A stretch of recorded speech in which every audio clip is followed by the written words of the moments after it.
పవన్ కళ్యాణ్ ఈ మధ్యన మాట్లాడుతున్న తిరుపతి లడ్డు derogatory స్టేట్మెంట్స్ ఏంటి, ఇన్సైటింగ్ అని 14 సెక్షన్స్ 14 సెక్షన్స్తో నేను అఫీషియల్గా పర్యాటకం పోలీస్ స్టేషన్ అంటున్నాను ఇక్కడ ఆపోజిట్ని అని అంటున్నాను కాబట్టి నేను వచ్చి అఫీషియల్గా కంప్లైంట్ ఇస్తున్నాను.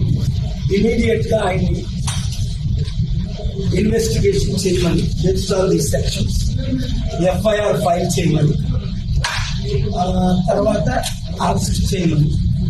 ఇది మీకు ఇచ్చిన action copy to the president of India, prime minister of India, chief justice of India, home minister of India, governor of Andhra Pradesh, speaker of the assembly Andhra Pradesh, CBI central bureau investigation వీళ్ళకి కాపీ పంపిస్తున్నాను. మీరు దీన్ని FIR చేసి నాకు ధన్యవాదాలు copy